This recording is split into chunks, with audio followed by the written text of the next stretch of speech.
This is Baton Rouge, Illinois, server to farmers and ranchers in central Illinois in the Midwest.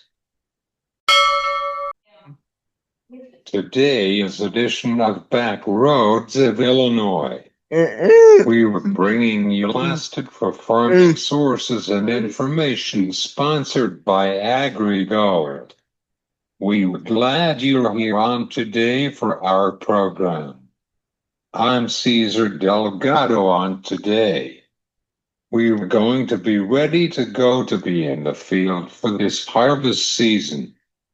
Please be careful with your own farm equipment and the vehicle is on the road.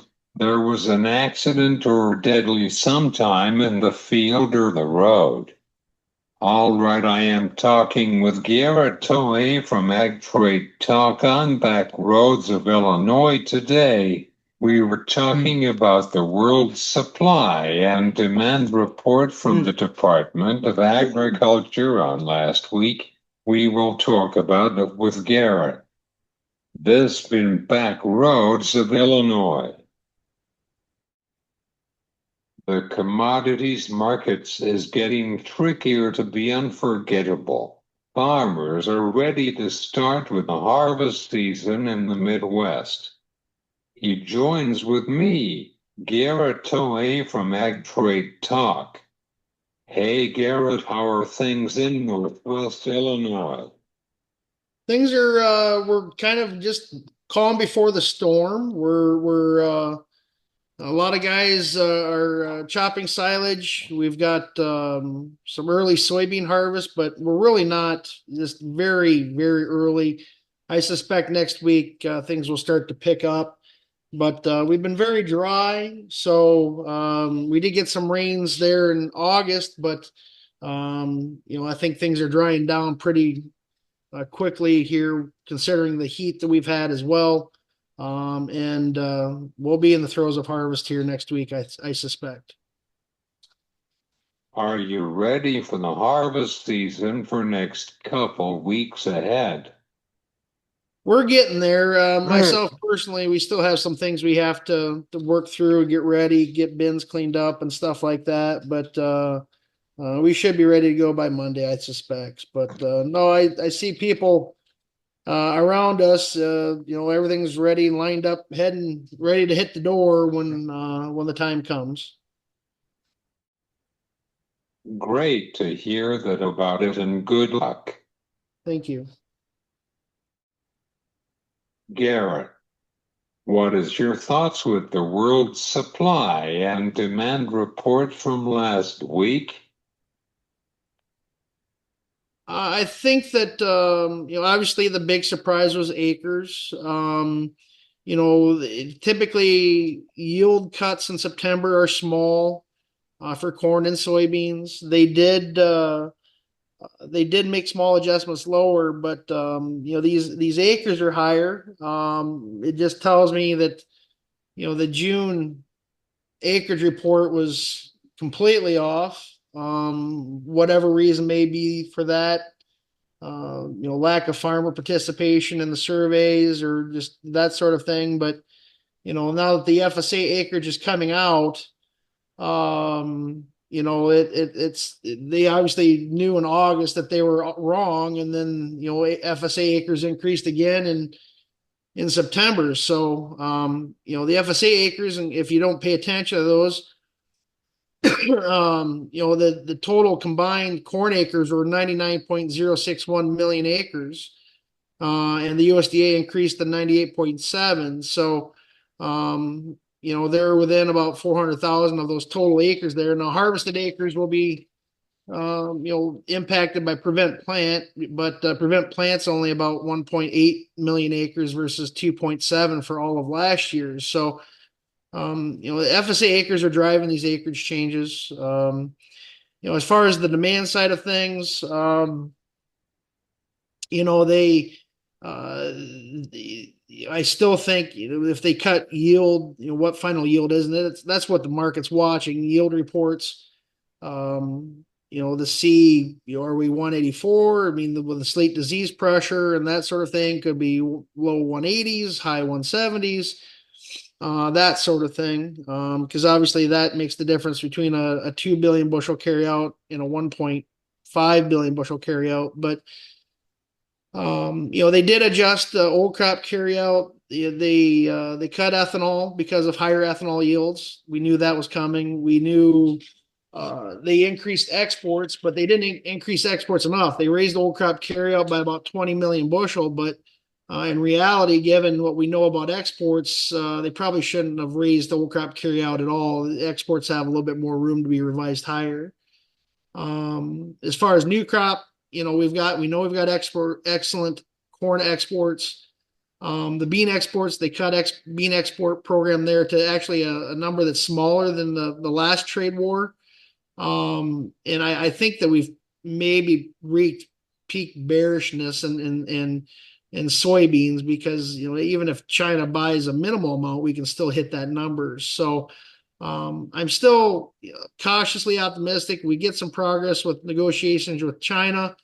We're still forecasting a soybean yield that's 2 bushel an acre higher than we've ever produced, and there's a lot of risk there for the end user. Now I do say, China's version of the USDA came out the day right before the USDA issued their numbers, and they missed their 24-25 soybean import number by almost 5 million metric ton, but they did not adjust their new crop estimates at all. So, that seems to be probably incorrect in their line of thinking. But overall, I mean, I think the numbers were what they were. The fact that we had a bullish divergence from a bearish report is a good sign. I think that the market shorts are looking for an area to get out. They didn't really get it at the end of August with the end of year old crop dump that we've had over the last couple of years, and I think the end user too could actually like a little bit of a rally here to get some farmer sales on the books. How was the carryout numbers on Friday again, Garrett? The corn carryouts, so I can go back here just a second. They the old crop corn carryout was 1.325 billion bushel. That was about 14 million bushel higher than the trade guess. Again, like I said, old crop exports, given the inspections in August, suggest that the USDA is still about 20 million bushel too low. Bean carryout came in at 330 million bushel. Traders looking at 328, but that was unchanged from last month. The new crop carryout was little changed. The traders looking for about a 2 billion bushel carryout. It came in at 2.110, which is only about 7 million bushel lower than what it was in August. And the bean carryout at 300 million bushel was about 20 million bushel higher than expected and up 10 million bushel from August. So, they were another miss per se by the trade, but again, I don't think anybody was really expecting the acreage changes that we saw or the acreage increases that we saw. You mentioned that they were off. Do you have any concerns about these yields trends? Yeah, the yields are definitely, I think the USDA yield will trend lower. I just seeing the harvest yield reports, Illinois yield reports are just kind of all over the place. There and very few of them are over last year. So that's important to keep an eye on. I will also note that the USDA, the September USDA report is the first year or the first report of the year where they actually get objective yield data. And the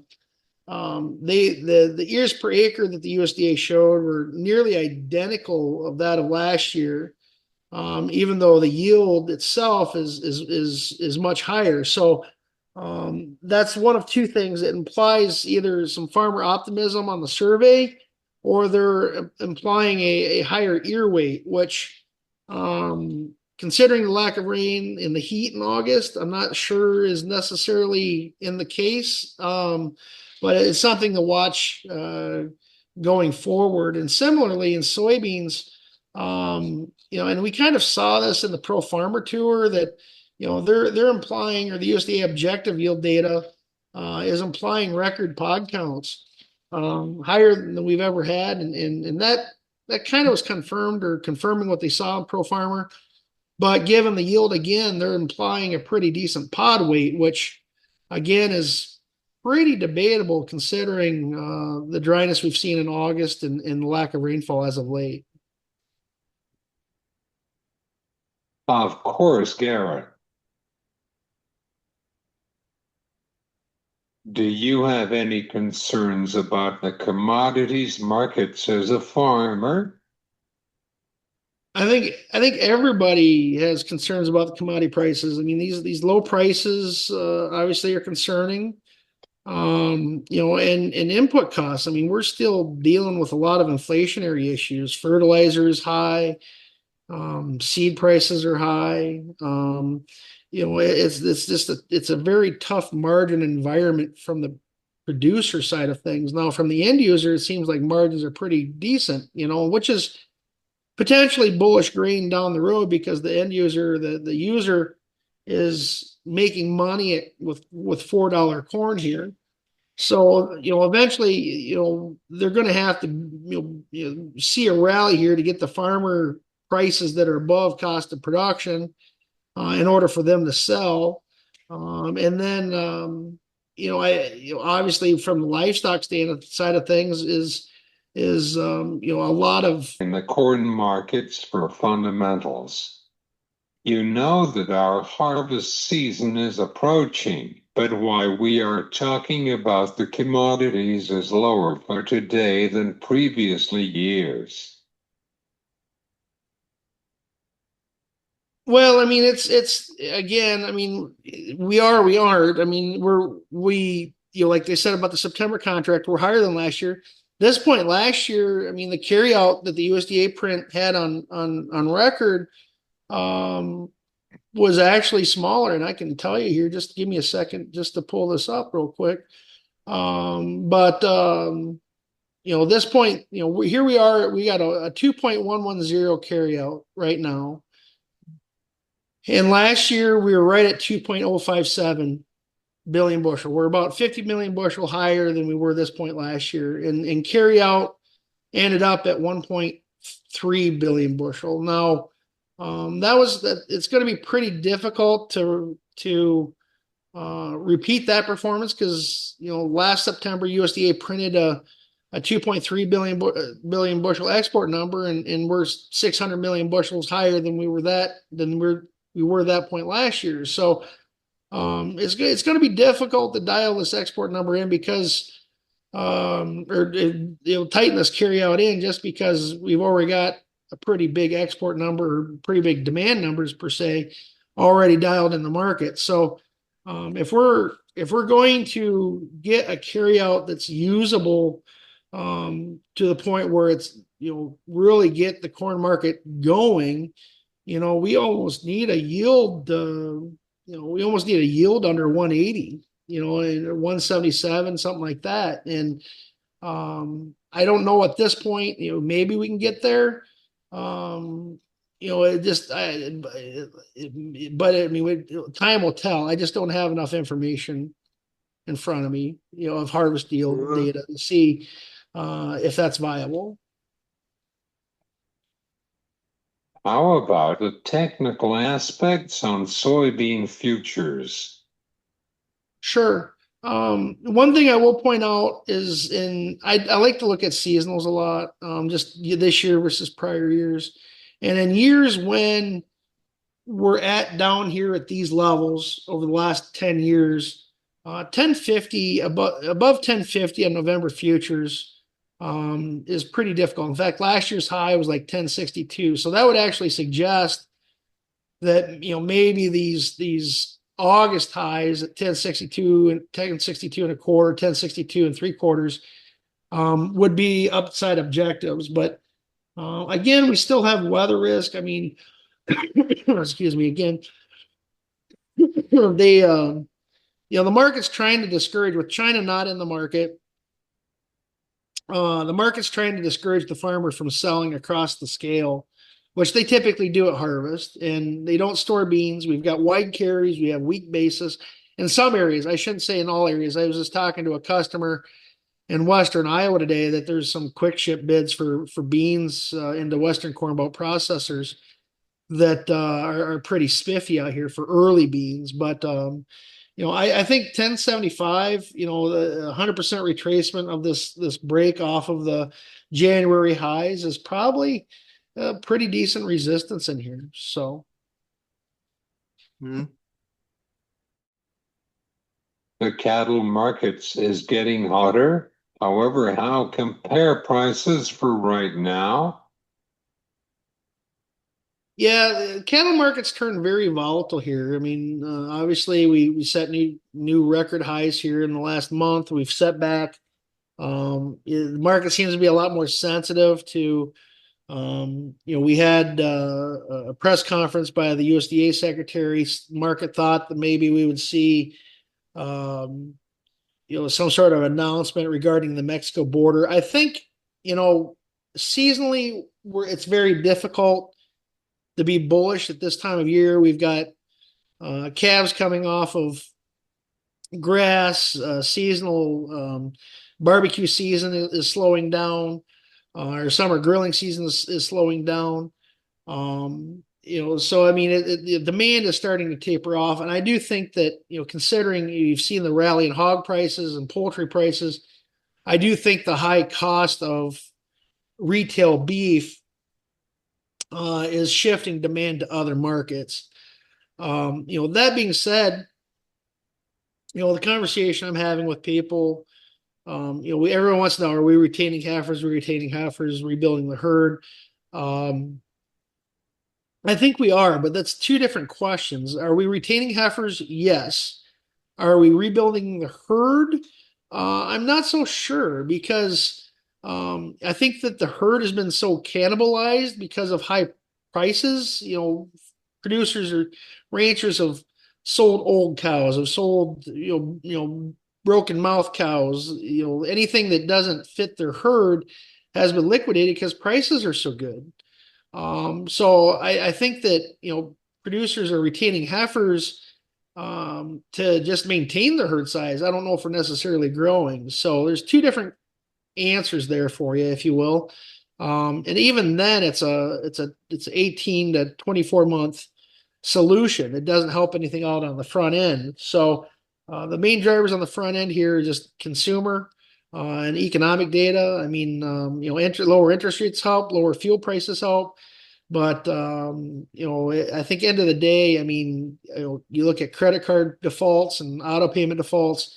I think the consumer's kind of struggling here with this economy, and that is not necessarily long-term friendly beef demand. But obviously, this is a supply issue. Do you have any concerns about the job markets for next couple months, Garrett? Well, we are seasonally starting again. Seasonally coming off the summer months should be negative to jobs. We should get an interest rate cut of some sort tomorrow, this week. And that obviously helps everybody's bottom dollar. The cost of money has been, pretty rich here the last several years. So small reprieve. But I think job market is probably going to be a little bit more difficult going forward as we get into the winter months. Do you have any final thoughts about the corn yield? Like I said, I mean, I keep one thing I'll kind of offer some advice, if you will, is that keep in mind that this is a futures market, and when the USDA came out in August with a 188 yield, there were people in the market, there's people in the market who try to front run the USDA, what they'll print. And it's always kind of the, buy the rumor, sell the rumor, buy the fact sort of thing, or vice versa. And so, where's the market going from here? And so, when we had that 188 yield print, there was privacy. It's a model. It's a subjective model. based off of historical trend yields by state, based off of crop conditions. That's all there is, and weather models to some extent. Because if we have good planting, then we've got a higher probability of good populations. And we know that yield is basically consisting of ear counts and ear weight, and that's ear counts are dependent on, July rainfall and weather, and then the ear weights are dependent on August weather and grain fills. So, I think that it's going to be difficult to maintain the USDA's ear weights on these yields, especially the early yield reports we're seeing. We're only 7% through harvest, so we don't have that many yield reports out there. But everything I've seen is not record. In fact, a lot of the Illinois yields are down from last year, so I mean, if you start plugging that into some yield models or national yield models or spreadsheets, if you will, then yields start working down towards those low 180s, 183, 182, somewhere in there. Now, the X factor out here that we have is we've got a lot of southern rust in the Western Corn Belt. Producers I've talked to who have didn't treat with fungicide and have southern rust, those yields. I talked to a producer in Southwest Iowa today. He said, we got into some fields with rust yesterday. Yields are off 40 bushel. And how it's this summer we talked about tassel wrap. Well, how widespread is it? It turns out it probably wasn't that big of a deal, but southern rust is the thing that actually is impacting yield. And how widespread is it? I've had reports in Southwest Iowa, Southeast Iowa, basically a lot of it's south of I-80, if you will. But it's problematic. And if that is missed by the trade, then, and the impacts of that, then can we get a national yield, in the upper 170s? Yeah, you can't rule it out. So, we just got to kind of keep an eye on yield reports to see how they go from this point forward.